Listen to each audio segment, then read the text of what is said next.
Have you heard the term all-inclusive venue and wondered what that really means, what it actually includes? In my mind, it's really including the event space, the staff required to run the event, food and beverage in-house, tables, chairs, linens, flatware, plates, glassware, etc. Everything needed to plan the event and have the actual event. I know some wedding companies and some venues partner with some wedding companies that offer a photographer, DJ, and floral design as well, but I would be a little bit hesitant to 100% go with these in-house vendors, especially if you have a strong preference for design or just creative direction, because they're probably a little bit limited in what they can offer. These elements are also very subjective to personal taste. So if it is important to you, things like music, photos, and flowers, I would definitely encourage you to look beyond the inclusive wedding package, if it is included, to find your own vendors. There are some venues that do come with sound and microphones. Sometimes it's just for the ceremony. Sometimes you have to use their equipment just depending on their venue policies and if they're outside or whatnot. So that's something that you can check on, potentially save money on if it's included with the venue. I've been wanting to do another venue video. I chose Redbird because it is my birthday this weekend, and I had my birthday brunch at Redbird last year and have dined there many times. We've also planned a wedding there, planned and DJ'd a wedding there, which was, I think, one of our favorite weddings to date. So I wanted to do a little review, overview, just things to consider, just so you have a little more information before even reaching out to their events team. So a little bit about Redbird LA. It is a restaurant located in downtown Los Angeles, adjacent to Little Tokyo. It's on 114 East 2nd Street. I believe it's 2nd and Main or 2nd and Los Angeles. Redbird's head chef and owner is Neil Fraser, and he operates it with his business partner and wife, Amy Knoll. I've been a fan of the restaurant since going there I think I've been going there for about 5 years now, since I moved back to Los Angeles during the pandemic. And it's definitely one of those Los Angeles staples, many people's favorite restaurants. Some of the things that I love about Redbird, it's a really big property with a ton of different event spaces. And it almost feels like a really big mansion with all these little rooms that you can use for dinner parties,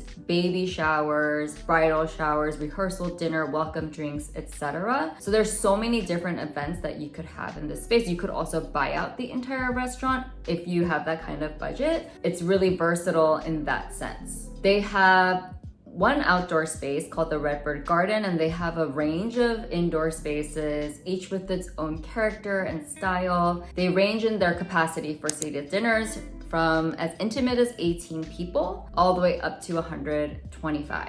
Their most popular wedding space is probably Redbird Garden. Even though the entrance for the garden isn't private in the sense that guests still have to walk through the main entrance to get to the garden, it still feels very private because once you check in, you can go down this hallway that's separated from the restaurant, and then it takes you to the garden, which is completely separate. There's no traffic from restaurant guests or anything like that, or the public, so it does feel very private. In the garden, you can fit seated up to 108 guests. Redbird provides tables and linens and chairs for those 108 guests. Their menu is typically served family style, so their tables are a bit wider, which is great, but sometimes you do have to fill it up with more decor. But of course, they have all of their service, flatware and plates and glassware and all of those things. Even if you have minimal decor on the tables, it'll still look really nice. It's also really lush. They also have the actual garden there where I believe they source and grow and source their own vegetables for a lot of their dishes, which is a great element that's different from a lot of other restaurants. About the garden, you have typically a 5-hour window to do your event from guest arrival time to the end of the reception. That's usually the standard minimum for a wedding, but to be honest, most weddings are actually 6 hours long. You have an hour for guest arrival and ceremony, an hour for cocktail hour, 4 hours for dinner and dancing. But at Redbird, you do have to be done by 10 p.m. because of the noise ordinances. It is outside, so that's something to think about. You can request to start earlier, but I believe there's a little bit of a fee to do that. Pricing for all the different spaces really ranges pretty widely. It depends on the space you want, the number of guests you're going to have, the day of the week, and also time of day. If you want the most accurate information, you do have to reach out to the events department to see what they can offer for the days that you're interested in. I really love the individual characteristics of all of the spaces. For instance, Cardinals Quarter is a more intimate space. One of my clients actually had their dancing portion there after doing their wedding and dinner at the Redbird Garden. And they have these really beautiful jewel toned, I don't even know what kind of green it is, but it's like a green tone for all their walls. They have a fireplace that's super cozy. It was a lot of fun for the after party because maybe there were 30 to 50 people left from the 80-person wedding, and it was the perfect size and everyone had a really, really good time. They also have this back area where they use for the bar service, and it's a really great nook, and it also has its own bathroom. So I love that each of the spaces are designed with event functionality in mind, and each one has its own unique element. If you love trying new restaurants and you've been in LA, then I'm sure you've heard of Redbird. Obviously the food and beverages are going to be really good. That's something that you don't have to worry about. A lot of catered events, sometimes the food is hit or miss just because also preparing for that amount of people is always difficult. But I feel like at Redbird, the quality usually doesn't miss because they're also a restaurant. They're producing high volume on a daily basis.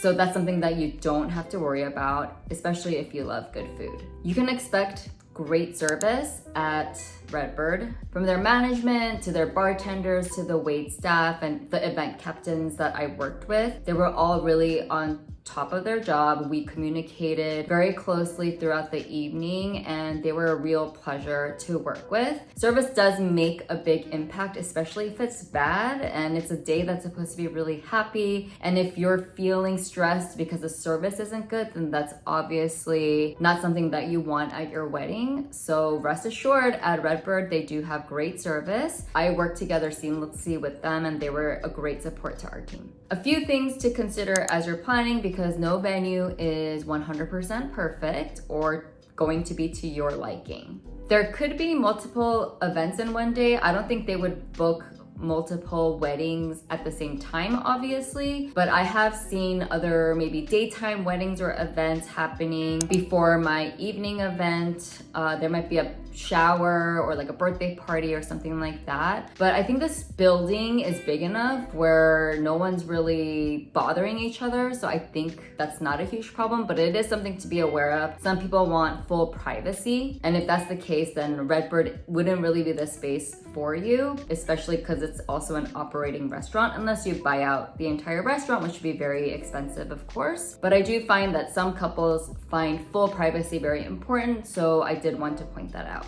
If any of your events are on another floor, I think it goes up to the 5th floor. Their elevator is really small and really old. So if you have any guests who need accessibility or have ADA needs, then it may not be the best venue for you, especially if there's older people and they have to climb 3 flights of stairs. I don't know if that would be the right fit. As a vendor, it was also tough because my clients, they were getting ready in one of the rooms upstairs, and then we had to just run up and down the stairs from the 1st floor to the 4th floor and back. And obviously it was great for cardio and getting my steps in and everything, but it was challenging. And John was DJing on the 4th floor. It just took so long to load in because the elevator was just really slow and people were using it. And he eventually had to just carry some stuff up and down, which was obviously very, very tiring. They don't do an open bar in the sense that they don't have bar packages. So what I mean by that is a lot of venues that offer food and beverage, they'll have a package that's X amount per per person per hour for like top shelf or well drinks or beer and wine or whatnot. But Redbird, because they really can offer their full cocktail menu and their full bar, it's actually charged on consumption, which could work out for you if your guests aren't really big drinkers. And I'm sure there's a way you could kind of limit the offerings. For instance, if you only want to offer beer and wine, perhaps that's something that you can explore with Redbird. But for their cocktails, you know, they range from $16 to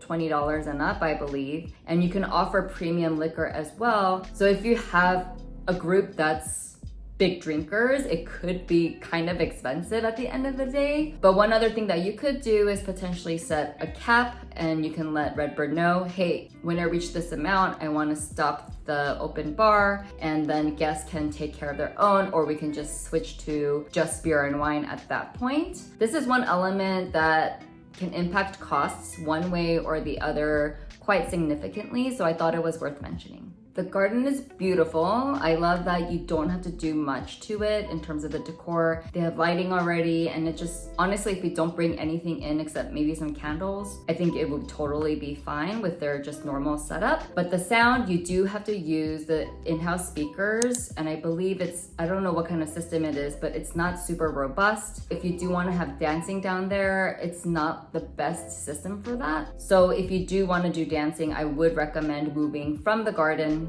to one other event space where the DJ can actually bring in speakers and things like that, just to make sure you actually have a party vibe.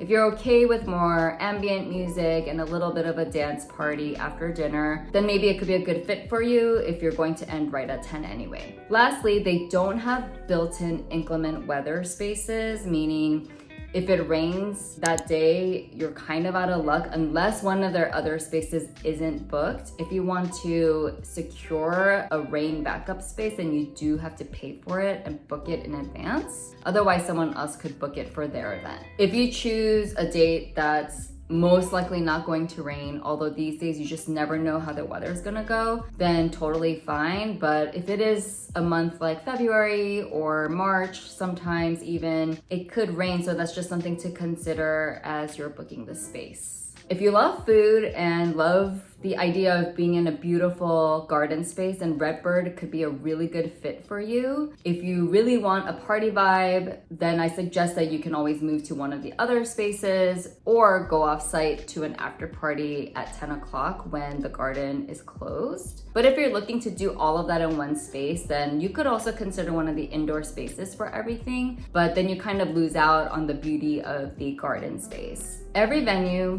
has its strengths and things to consider. Everyone is different, so I encourage you to focus on what's going to be best for you, what's going to make you happy, what you and your partner's priorities are, and go from there. All that to say, Redbird is one of those venues that I always recommend to people who ask where they should get married in LA for a guest count of about 100, because I think it's just such an easy and beautiful space to work with. You really can't go wrong, especially if you have a little bit of a flexible budget. I hope you enjoyed this video. If you liked watching this one, you might enjoy the one that I created about searching for wedding venues getting started, because if you're not even at the phase for searching venues and you don't know where to start, then that might be a good place to start. So I've linked it for you above. If you like this video, I would really appreciate your support. If you can click that subscribe button and also like this video, it would really help me out, as I'm really trying to build a wedding planning community to help engaged couples and just anyone who's really interested in wedding planning take those next steps.